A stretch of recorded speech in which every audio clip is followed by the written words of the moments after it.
అందరికీ నమస్కారం. ఈరోజు మనం మహాభారతం నుంచి ఓ అద్భుతమైన కథ గురించి మాట్లాడుకుందాం. గర్వం అనేది మనల్ని ఎంత పెద్ద ప్రమాదంలోకి నెడుతుందో ఈ కథ మనకు చాలా స్పష్టంగా చెబుతుంది. ఇక ఆలస్యం చేయకుండా నేరుగా కథలోకి వెళ్ళిపోదాం. అసలు ఒక చెట్టుకి గర్వం ఉంటుందా? వినడానికే కొంచెం వింతగా ఉంది కదూ.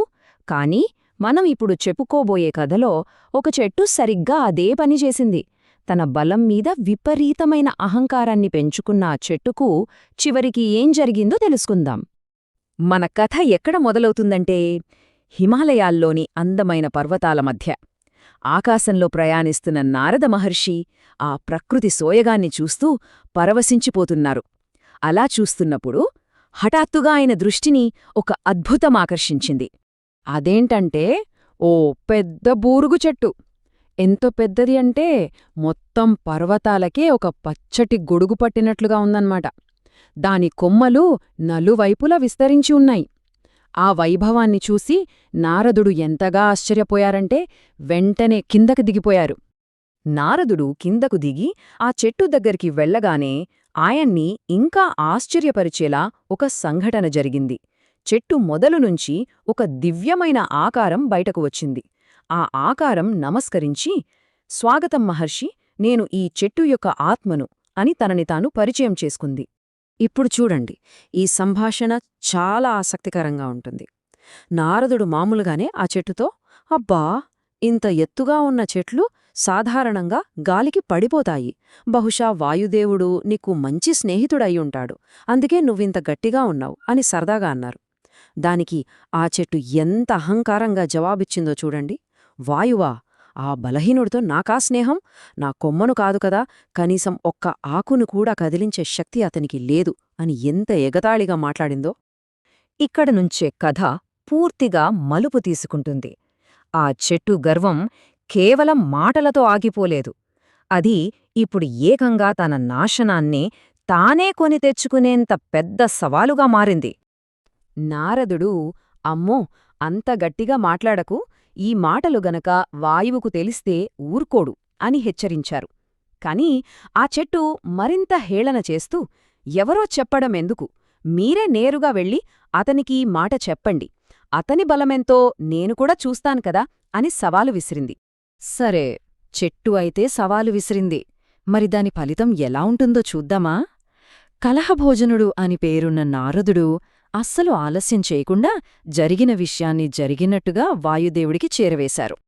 ఆ మాటలు వినగానే వాయుదేవుడికి కోపంతో ఒళ్ళు మండిపోయింది.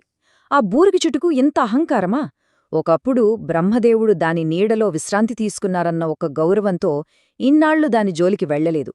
నా మంచితనాన్ని బలహీనత అనుకుంది. సరే, రేపు దాని బలమెంతో నేను చూపిస్తాను అని గర్జించాడు.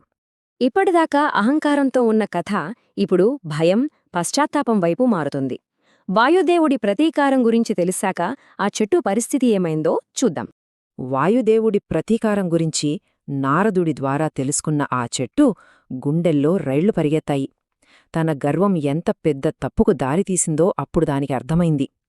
వాయుదేవుడి చేతిలో పడి అవమానపడటం కంటే తనంతట తానే శిక్ష వేసుకోవటం మంచిదని నిర్ణయించుకుంది. ఇది నిజంగా ఊహించని పరిణామం. తెల్లవారేసరికి ఒకప్పుడు పర్వతాలకే గొడుగులా ఉన్న ఆ మహావృక్షం తన ఆకులు, కాయలు, కొమ్మలు అన్నింటినీ రాల్చేసుకుని బోడిగా మోడుగా నిలబడింది. తనను తాను పూర్తిగా మార్చుకుని వినయంగా వాయుదేవుడి రాకకోసం ఎదురుచూస్తూ ఉందన్నమాట. చూడండి, ఈ కథ కేవలం ఒక చెట్టు గర్వం గురించే కాదు. ఇది మహాభారతంలోని శాంతి పర్వంలో చెప్పబడిన ఒక లోతైన పాఠం. శాంతిగా, సరైన మార్గంలో ఎలా నడుచుకోవాలో బోధించడానికి ఈ కథను చెప్పారు. ఈ కథ మొత్తం సారాంశం ఒక్కటే పదం, అహం. అంటే గర్వం, అహంకారం. అందుకే మన పెద్దలు ఎప్పుడూ అహం అనర్థదాయకం అని అంటూ ఉంటారు. అంటే అహంకారమే అన్ని అనర్థాలకి కారణమని అర్థం. అవును, ఈ కథ మనకు చాలా సూటిగా, స్పష్టంగా చెప్పే నీతి ఇదే. అహంకారమే సర్వనాశనానికి దారితీస్తుంది. ఆ చెట్టికి తన బలం మీద నమ్మకం ఉండొచ్చు, కాని అది అహంకారంగా మారింది. అందుకే తనను తానే శిక్షించుకోవాల్సిన పరిస్థితి వచ్చింది. చూశారు కదా, ఈ చిన్న కథ మనకు జీవితానికి సరిపడా ఎన్నో పెద్ద పాఠాలు నేర్పుతుంది. నిజమైన బలమున్నవాళ్లు ఎప్పుడూ గొప్పలు చెప్పుకోరు. గర్వం మనల్ని ఆపదలో పడేస్తే, వినయం మనల్ని రక్షిస్తుంది. అన్నింటికన్నా ముఖ్యంగా మన అహంకారమే మనకు అతి పెద్ద శిక్షగా మారే ప్రమాదముంది. వేల ఏళ్ల క్రితం చెప్పిన ఈ కథ ఈరోజుకీ మనందరికీ ఎంతగానో వర్తిస్తుంది కదా. మనల్ని మనం నమ్మడం, మన సామర్థ్యాలపై విశ్వాసముండడం ముఖ్యం. కాని ఆ ఆత్మవిశ్వాసానికి, వినాశనాన్ని తెచ్చిపెట్టే అహంకారానికి మధ్య ఒక సన్నని గీత ఉంటుంది. ఆ గీత ఎక్కడుంది? దాన్ని మనం ఎలా గుర్తించాలి? ఈ ప్రశ్నతో ఈరోజు విశ్లేషణను ముగిద్దాం. దీని గురించి తప్పకుండా ఆలోచించండి.